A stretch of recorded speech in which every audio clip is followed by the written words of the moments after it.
కారులో గంజాయి పెట్టి పోలీసులకు పట్టించింది. మాజీ ప్రియుడిని కేసులో ఇరికిచ్చేందుకు యువతి కుట్ర. పోలీసుల విచారణలో బయటపడ్డ నిజం. యువతి సహా 5గురు అరెస్టు. హైదరాబాద్ లో ఘటన. ఎంత కక్ష పెట్టుకున్నదో తల్లి మహాతల్లి. మాజీ ప్రియుడు పోయినోడు ఎట్లయినా పోయిండు. మాజీయే గవాని మీద కక్ష ఎందుకు నీకు? ఇట్లుంటారా అన్నట్టు.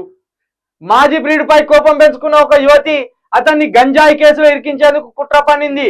మాజీ ప్రియుడి కారులో గంజాయి పెట్టి పోలీసులకు సమాచారం ఇచ్చి అతన్ని పట్టించింది. అయితే పోలీసుల విచారణలో అసలు విషయం బయటపడింది. దీంతో యువతి సహా ఆమెకు సహకరించిన 4గురిని పోలీసులు అరెస్ట్ చేశారు. ఈ ఘటన హైదరాబాద్ లో జరిగింది. సరూర్ నగర్ లోని కోదండరామ్ నగర్ కు చెందిన కాశగోని శ్రవణ్ కుమార్ 30 ప్రైవేట్ జాబ్ చేస్తున్నాడు. ప్రేమించుకున్నంత కాలం మంచిగా ప్రేమించుకుంటారు. ఒకవేళ అబ్బాయి మోసం చేసిండు అనుకో, ఆటోమేటిక్గా అమ్మాయికి సింపతి వస్తుంది. ఏ పాపం ప్రేమించి మోసం చేసిన వాడని వానికే చెడ్డ పేరు.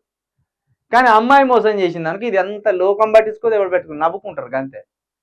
ఏ అంటారు మరి గిట్ల చేస్తారు వాని మీద గిట్లనా.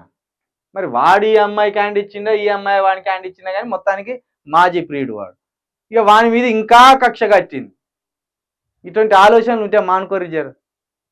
ఎవరి జీతం వాళ్ళది అన్నప్పుడు ఎందుకు వాడిని ఇట్లా బదనం చేయాలని ఇక ఆ మాత్రం దొరకబట్టలేరా పోలీసు వాళ్ళు? నువ్వు అల్లిన కుట్రకు గాయతో దొరకబట్టలేరా? ఎయిరి ఇంకో 2 దెబ్బలు ఎయిరి. ఆ లేడీస్ పోలీసు వాళ్ళని తీసుకొచ్చి 4 దెబ్బలు ఎయిరి. ఇటువంటి పనులు ఇంకేం చేసిందో. అసలు గంజాయి ఈమెకి ఎక్కడికి వచ్చిందో అది కూడా తెలియాలి. గంజాయి దాకా ఈమె పోయిందంటే ఈమె అరాచకం ఏ స్థాయిలో ఉంటుందో కూడా జర పోలీసు వాళ్ళు పసిగట్టి ఆ మహిళా కానిస్టేబుల్తో 4 దెబ్బలు వేపిస్తా కానీ భయం వస్తుంది. ప్రేమించినా ప్రేమించింది, మళ్ళీ వాడిని బదనం చేయాలని చూస్తాను.